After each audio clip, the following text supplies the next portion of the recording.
I'm ready to dive right in. I love it. Let's get in here. It's great to meet you. Thank you so much for taking a minute out for the show today. I appreciate it. Oh yeah, thank you. You bet. So let's begin our journey with this. I always start with this question because it was such a big deal. 6 years ago, this pandemic changed so much about our reality. How did you get hmm through that era, and how has it changed the way that you do things today? Wow, that's a really good question because it did actually change a lot. Um, it changed like, my personal life, my professional life, every little piece of it because it was it was shocking how fast everything shut down. It was one of those that we were in February even, and even like a week before. Like people were talking about it. Nobody will ever shut stuff down. That'll never happen. And it's like, and it did. It's like, okay, it's going to last a weekend. Okay, there's no way it can last more than 2 weeks. But then that was what the news and everybody else were like, this can't last, and everybody knows like you can't not have industry in the world where you can't just have everybody sit in their house all day. And yet it happened. And I was lucky enough that I was already somebody that had I've been remote working for a decade or more easily when that started in. So I was comfortable enough with it. I had in my work, I worked remote then. I don't think I worked for me. I was working for myself. So I was able to just sort of roll with it with my schedule. I had two kids, two teenagers at the time that were still at home. That was a nightmare because they flipped their schedules. So I would get up in the morning at like 6:30 or 7 a.m. right when they were going to sleep, and they would sleep through the day, and they would get up and then start getting loud and do dinner at like 10 or 11 o'clock at night when I was trying to go to sleep.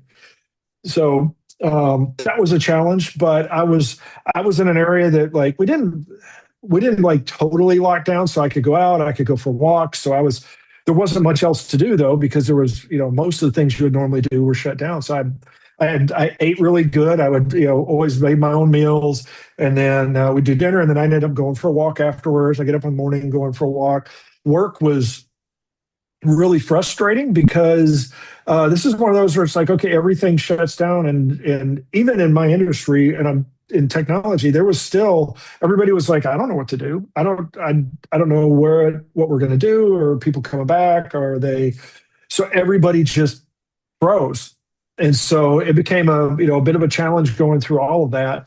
But definitely learned a lot. I actually reinforced a lot of my ideas of having like backup plans, and if I don't have work to do, I still have work to do. I still have things that I can work on my business that I could do. So I did that. I had a lot of healthy activities that sort of came out of that.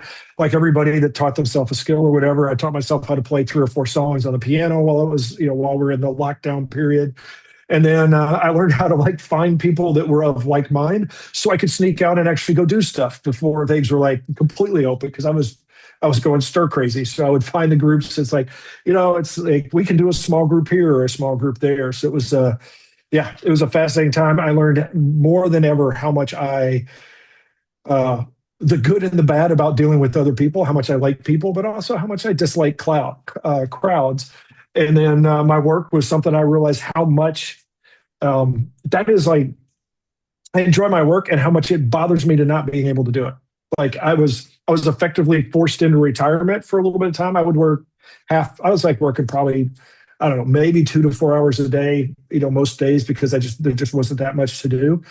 And I was bored out of my mind. And I don't know how often I was like, oh my gosh, I just want work. I just want to have something I've got to do. So I was happy to like mow the yard or do whatever it was just to do something and not just sit around. I didn't get into the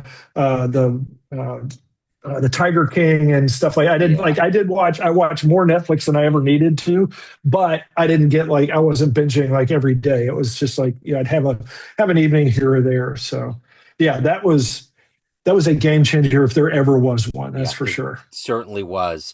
So let's get into the work that you're doing right now. And to do that, you know, kids always get the truth out of us. They're a serum. So if I put you in front of 12-year-olds at career day and one of the kids wants you to synthesize your day job to make sense to their brains, how do you explain your day job to them? I help businesses avoid expensive mistakes before they happen.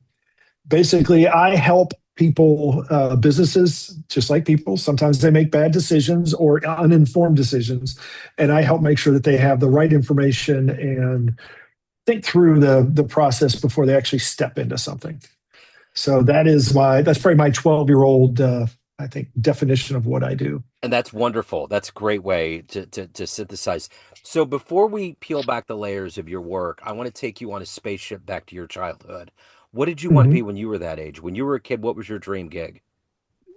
Oh gosh, it changed a little as a kid, but by the time up until I was probably about 11 or 12 years old, I wanted to be an astronomer. I didn't want to be an astronaut. I loved astronauts and all the stories, but I actually wanted to be an astronomer. I love planets, stars, and all that kind of stuff. So, actually, it's just geological science. So study of the Earth and plate tectonics and all of that, but then the universe around us. That was what fascinated me as a child. So let's go back to your childhood. Where were you born and raised? I was born out in California. I was a military brat for about 3 or 4 years, and then we ended up in Memphis, Tennessee, with this company that never went anywhere called Federal Express that Dad started working with about a year.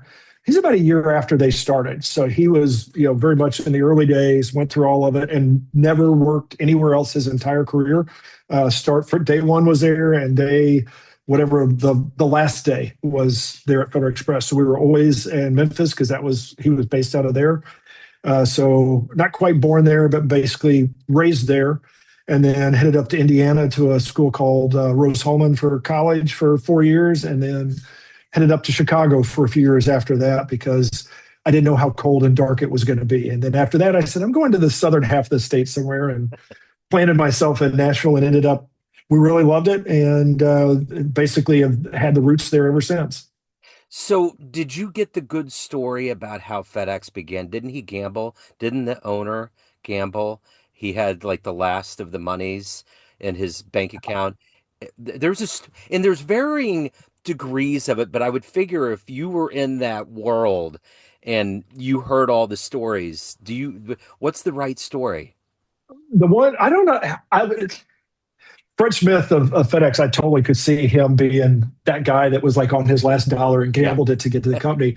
The one that I know that definitely that he had is he did it as the concept of Federal Express. He did as I can't remember if it was his MBA. I think it was his MBA. It may have been his business in college, but he put that whole business proposal together and he got an F for it. The professor said that will never work.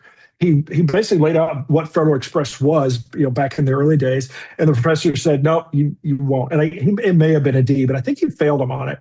And he had the paper. Years later, it was framed in his office. It was one of those. It was it was a screw you if there ever was one. It was one of those. It's like, don't tell me I can't do it because he went and he did it. And Fred's a Marine, and that's sort of like that's their mentality. Those are guys of people where you're like, if you tell them they won't, or they can't, they're probably going to find a way to do it. So it's a fun little story there. Yeah, that's the cherry on top of the whole story because it just seems like Mhm. there's all of these layers of things that were fascinating. So I'm curious about your childhood and growing up. What was Mhm. it about growing up that gave you this fascination of space and ultimately technology and business and this acumen and the success that you've had? What were the seeds that were planted that led to who you are today? It's really an interesting thing to go back and look at that because my my love of the universe and nature and things like that as a kid, I was always fascinated with like zoos and foreign countries and all this kind of stuff, and then ended up in technology where I didn't travel, didn't see stuff or anything like that at all for a large portion of my life. But I think it was um, the how do you do that was originally what got me going. Is it's like, wow, that's really cool. And I would hear because all of these were science related, so it started. I was always hearing about problems essentially that people had solved, whether it was space travel or, projecting the idea of like what would be life on Mars would be like, or what would it be like to have to build something to survive on Venus, or what's it like to be an Aborigine in a forest somewhere and having to survive all the poisonous animals or things like that. It's all these old problems. And along that, I started getting into. I realized I liked hearing those stories about solving problems. Then I realized I liked solving problems. And so very quickly, I sort of went into, and I did progress through all this, but I loved mysteries as a child, even the old Encyclopedia Brown and the kid versions of like 2 Minute Mysteries and things like that, that were always, they're sort of gotcha kind of mysteries, but they were always just like thinkers. And I always like word problems. I like doing puzzles. And as I got further along, when I was introduced to programming, I realized that that's what it was. It's really just problem solving. And that's just something that had grown in my career is it's just bigger and different problems that I've solved as I've gone further along. But even today, this is like every day I get up and there are problems that I solve, and that makes me happy. So it's I'm helping other people, and I get a little like warm and fuzzy feeling when I accomplish that as well. Who's your inspiration? Who's been kind of your heroic force that's allowed you to become you? Wow. I don't know. Like people ask me this, I don't think I ever had like a hero or anything like that. I've always been very strong, very strong in my faith, and that has always been a very a grounding point for me.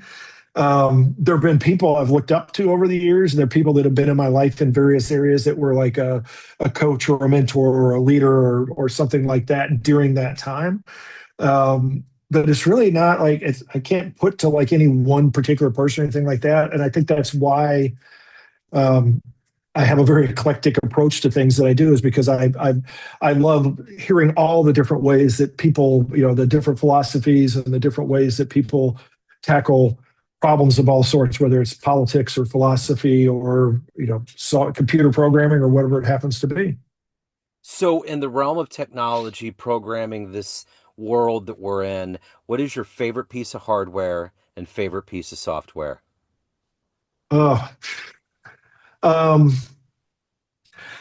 hardware is like, that's like it's a scapegoat kind of answer to me because I'm actually a gamer as well. So it'd probably be like the Switch or something like that. Yeah. One of the new gaming, living my life has actually been really interesting to be from like Pong back in the day when the Yep. first video games appeared to watch the evolution of it has been really has just that's like joy of my life to just have lived exactly the time that I have.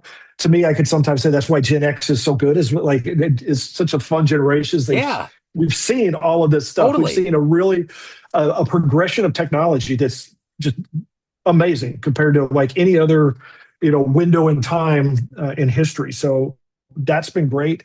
So I love the consoles and the way those things have gone from hardware. Software, honestly, I guess now, and it's changed over the year.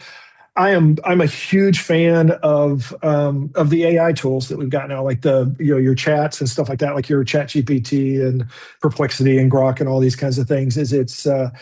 It's really allowed me from being somebody that started having to like write in a very painstaking way code and to get stuff, do stuff that way, to now have something that essentially can do all of that for me has allowed me, just freed me up to do things literally 10 times faster easily than I did in the past. And all these things I was like, I'll never have time to do it. Now I can just go have AI do it for me. And it's not 100% the same, but it's close enough. A lot of times I'm like, okay, now I can like take that and run with it. So that's, I guess that's my software du jour, basically. Ask me in 6 months, it could be something completely different. Yeah.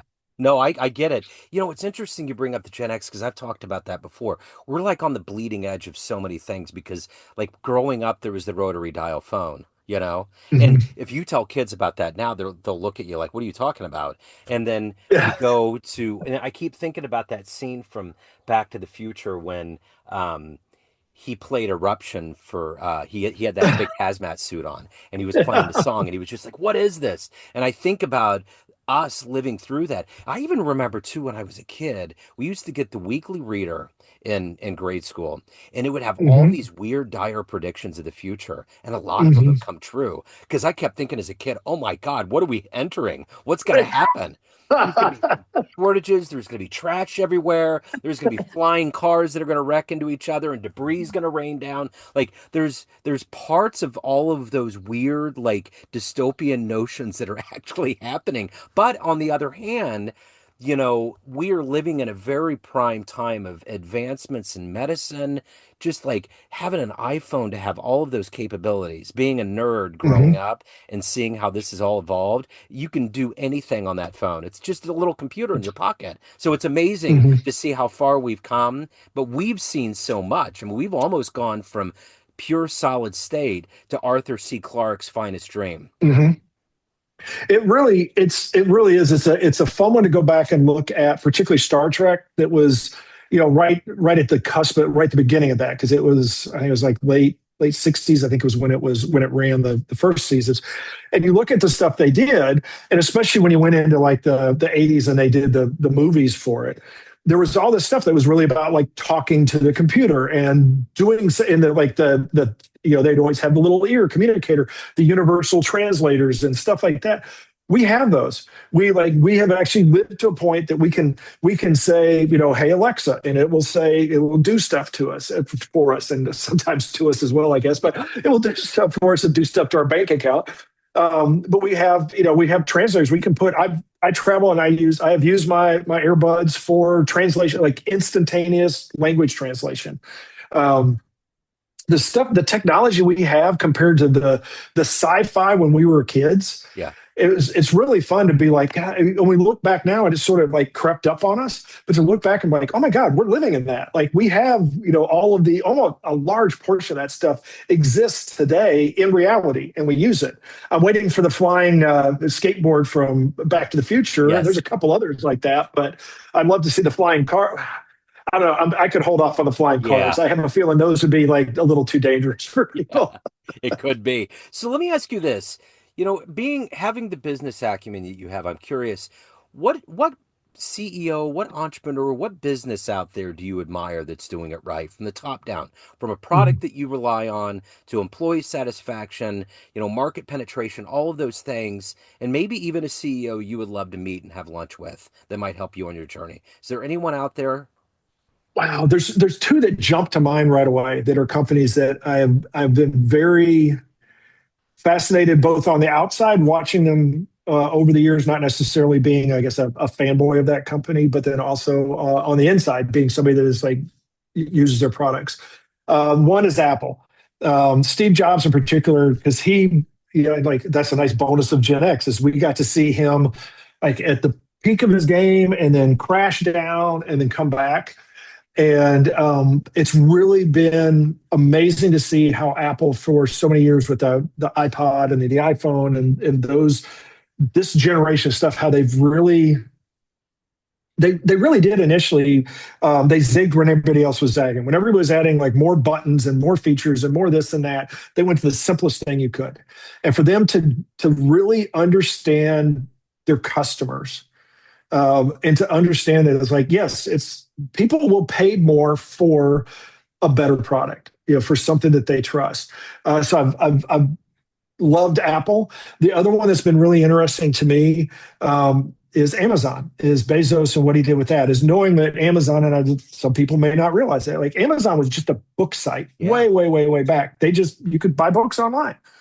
And they have grown into so much, particularly that they've grown into the whole idea of the Amazon Web Services, their whole like technical side of Amazon is fascinating to me. Is that this is a company, they said, we have all of this stuff, we have to build all of this infrastructure, we have to build out to support our customers, to support where we're going. And they looked at it and they said, well, you know what? Other businesses are going to need this kind of infrastructure. So if we're building this much into it, why don't we lease it out effectively? And so we can be way ahead of the game, and we can lease it out to others. So we're not necessarily, paying the full cost for it until we need it. And they've turned it into its own, business and everything else. I would not be surprised if they don't split it off at some point into something completely different. But it's two companies that I think have really looked at where the market is, talk to customers, and effectively said, what do you want? And then gone there, and then said, okay, we're going to go there. And then, Apple very much staying with their sort of siloed, they have a very, laser like focus. Amazon's almost the opposite side. They're like, okay, we'll take that on too. They've grown into, now it's Amazon is everything. And it's really, both of those have been really fascinating to see the rise of those companies over the last couple of decades. What is it that gets you up every day to do this work that you do? What motivates you? What allows you to evolve, especially with technology and the way business is moving these days? But you got to take care of your soul as well. What is this balance and what is this energy to do it at a high level? I said, if you do what you love, it's that thing. If you do what you love, you'll never work a day in your life, and that is very much what it is. Is I get up every day, and I have. There's always problems to solve. There's always people that I have customers that are going to be happy, for lack of a better term, that their problems get solved. I'm helping people relieve pain, relieve frustration, and do things better. And it's I'm not a perfectionist by nature or anything, but the whole idea of helping somebody do something better, of performing better, producing better, lower cost, higher quality, still is like something that very much is, um, it rings my bell or whatever you want to say. Is it very much gives me a good feeling, and so I get to serve people, but I also get to do the thing I like to do, which is solve puzzles, solve problems, and so. I have a hard time. And even when I have days off, like my family will tell you over the years, it's like, that's like, even if I didn't get paid, I would still do this. So it's one of those things that my hardest part is not working, essentially, because I enjoy it too much. So let me ask you this. If you had a dream tonight, you ran into that young version of you that wanted to be an astronomer and wanted to get into geology, and you walked into the room and there was a film projector and you clicked play and a 60-second highlight reel of the life you've lived, the choices you made came up. Would that young Mm. version of you believe your life turned out this way? Not a chance, not even close. Like, I don't think there is anything in my life that is even close to what I expected from, 6, 12, even 18 years old. When I like graduated high school and was going off into the big world, and all of that stuff has been very, very different than what I had in my mind. So what's the highlight out of that 60-second highlight reel of everything that's been major? What is the highlight out of your life at this point? What are you the proudest of? Oh, wow. That's a tough one because there's a lot of things I've been very happy with and very proud of. But I guess it's got to be my kids. I'm at a point where my kids are all getting into adulthood in various ways, which is its own struggle for each of them in various ways. But the fact that they are, I'm very proud that that they survived childhood. I'm proud of myself that I allowed them to survive childhood, but then, that they've gone on and become, for the most part, productive members of society. So, I think that's probably my proudest point. So, Rob, let's get to the marrow in your bones. Everyone has a perception of you. Family, friends, clients, colleagues, all of these Venn diagrams are floating everywhere, but you run the show. What's your Mhm. perception of you? Who do you think you are? Oh, um, gosh, it's really hard to like put it in. I guess it's like at the end of the day, it's just like I'm another human being. It's there's nothing. Yeah, I've got strengths, I've got weaknesses, I've got things that I'm proud of, I got things that I'm not so proud of, or ashamed of, or embarrassed of. But to me, it's like that's the human experience. And yeah, my experience is different from everybody else. Everybody is unique, but in that way, everybody's all the same too. So it's I think that's how, and I enjoy that. That's although I said earlier, like I don't like huge amounts of people. I'm not a fan of crowds, but I am fascinated by people individually. I can sit down and talk to anybody and their personal story and what their life is like and how they got to where they are, and I'm always just drink it up. It's always fun to hear and educational to hear how other people have seen and viewed challenges and even blessings along the way and how that's shaped them, and then sort of turn that mirror back on myself and how I dodged a bullet or not along the way. So let's climb into the proverbial jazz DeLorean, and you can punch the digits and go back in time and see one event in human history. You can watch it Mm. unfold before your very eyes. Where are you going? What do you want to see? Oh, wow. Okay, this is my like well, human history or history. And anything you want to So see, you can go to it.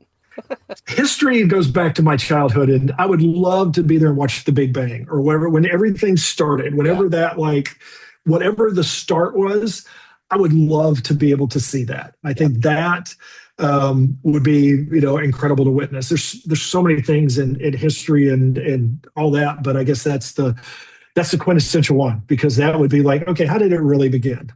Yeah, you would have to have some really good sunglasses because that would be bright, Yeah, really bright.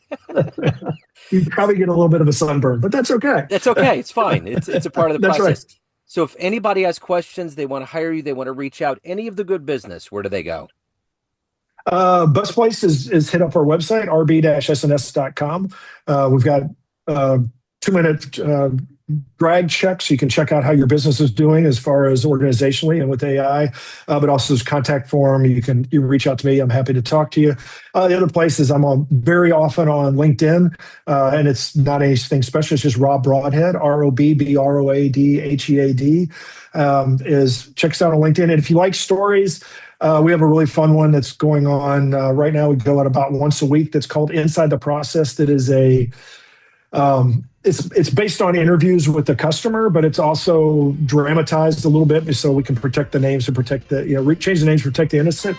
But it's like a really fun, if you like business stories that are sort of fictional. I think Inside the Process is a fun little thing to check out on the RB LinkedIn page. Okay, I will put links in the show notes. Rob, this has been wonderful. Thank you, sir. Thank you for your time, your stories, your energy. I appreciate it. It's been wonderful. Thank you so much. This has been awesome. This is great. Loved your questions. This is Thank great. you. Thank you so much.